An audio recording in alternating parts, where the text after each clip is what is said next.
Good evening, everybody. I wanted to talk a little bit about my experience yesterday seeing the total solar eclipse. Um, I took the day off work, Baruch Hashem, and we went on a trip. All we had to pay for was the gas and the tolls.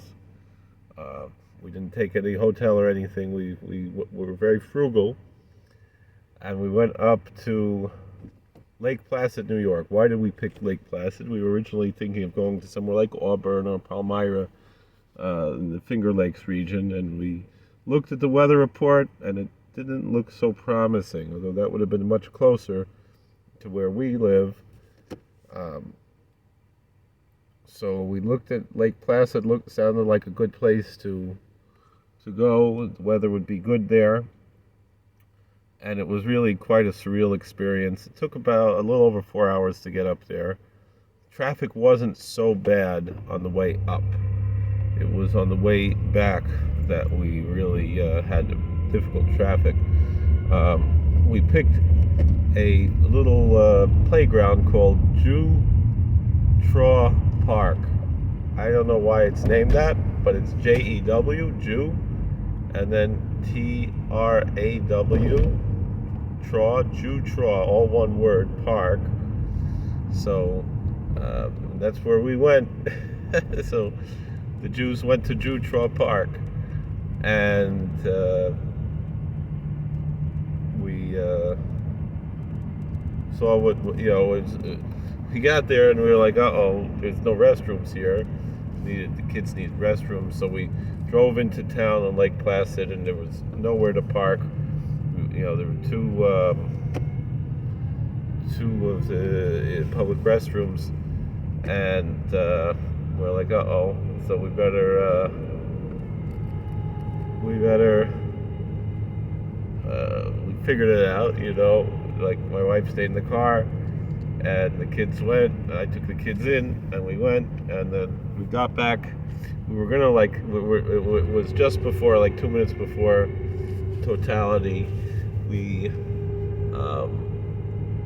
And my wife was like, maybe we just stop at this gas station. There's a parking spot here. I was like, no, let's go back to the park. We went to the park, and it was the most amazing thing. Now, you all saw, if you watch my channel, my live stream, that does not capture anything of like what it actually looked like.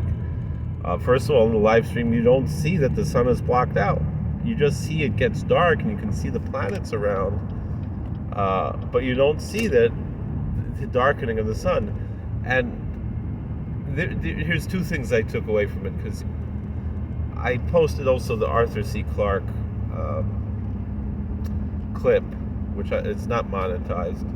I don't get any. I guess it counts something for views or something. I don't know, but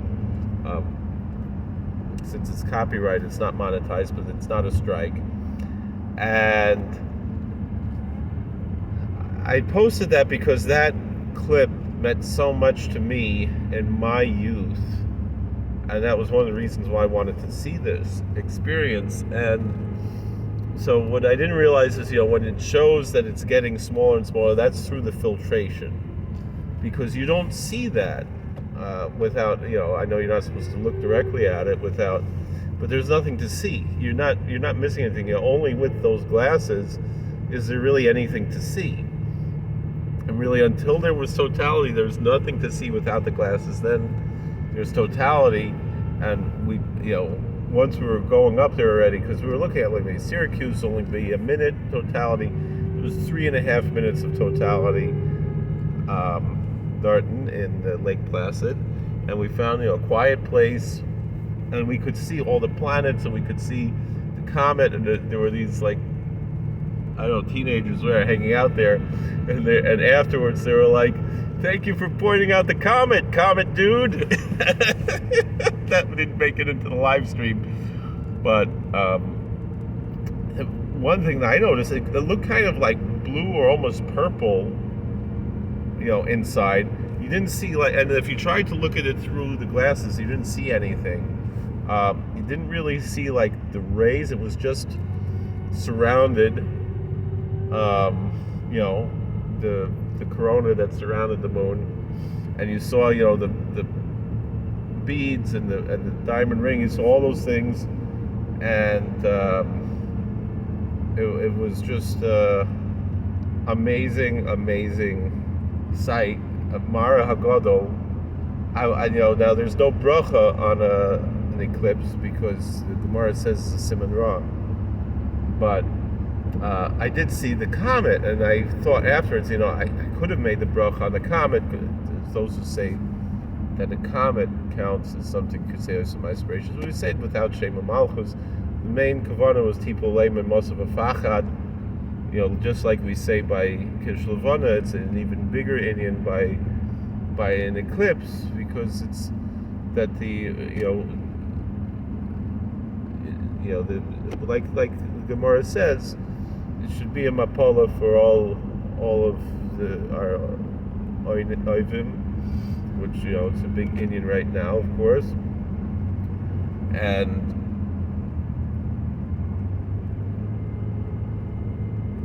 I was so thankful to Baruch Shalom to be able to see such a thing. Obviously, the whole idea that there could be such a thing as a total solar eclipse on the surface of this Earth is such a mathematical anomaly that it makes it, to me, somewhat of an evidence of intelligent design and creation that goes beyond just intelligent design in biological design, but in the whole cosmos, of how so many things of how special this Earth is, compared to other, we found exoplanets, and we don't find the way things are, how important the moon is to our life, how important the planet Jupiter is to our life. Planet Jupiter has a gravity that absorbs so many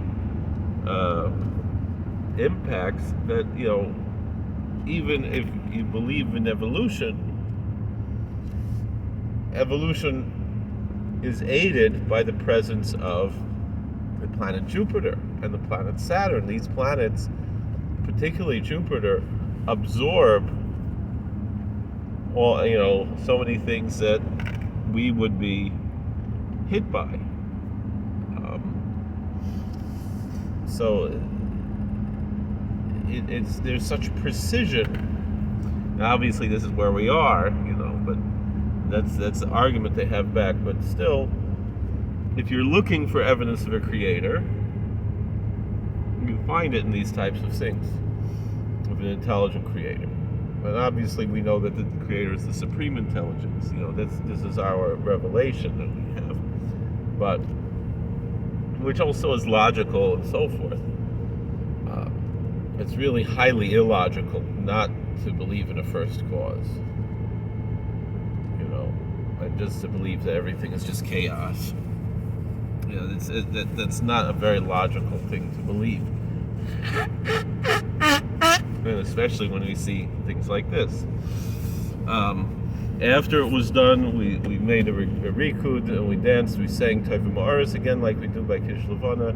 I regretted I didn't say like more Tehillim, Besoeinai, and Luz Hashem and Hashemayim, all the different kapitel Tehillim that came to mind afterwards. But Sof Kol Sof, it was a Gevaldige Gemara.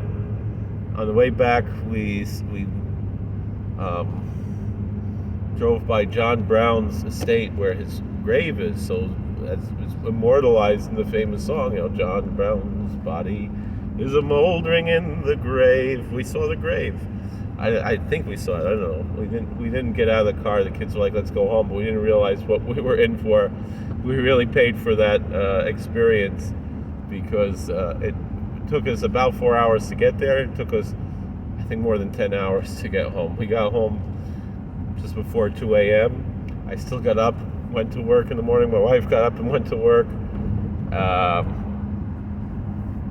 But it was, like Arthur C. Clarke said in that video, the spectacle of a lifetime. It really, I I feel it was worth it, even with all the serious nefesh to go see that, to see what it means niflos abore, and the precision, and also the chokhmah. When we say at the choinin lodam das, that the Baruch Shalom put into the mind of human beings, chokhmah, that, and I know Rabbi Gladstein, he talked about the Rabbi Avram Zucato, who wrote Sfarim, that said exactly when all the different eclipses happened in the past, would happen in the future. It's already recorded in these Sfarim. And he said Columbus had such a sefer, and he knew these cheshbonis, and that's how he was able to save himself from the cannibals, because it just happened to be an eclipse. I think it was a lunar eclipse, and again, the hashgacha pratis that exists in history with these types of things, or here Squanto, all these different things, and that the Baruch Shalom designed this great country of the United States of America, is also a testament to the intelligent creator, which indicates to us, that we should take these things very seriously, and not waste this gift of this constitutional republic that's on this land, that would not exist without all of the different historical aspects that brought everything together. And that's why it's very important that we support people who support the Constitution, like President Trump, in general, like the Republican Party. We were there by John Brown, who was an early Republican, radical Republican, who fought for the freedom of the slaves. And again, President Trump is fighting for, right now there's slavery going on in this country because of the open borders, and that's all by design. The Democrats, these parties never flipped. They're still the same like they always have been. They just switched lynching adults to lynching in the womb. If it was safe, fair, and legal, like Clinton said, it wouldn't be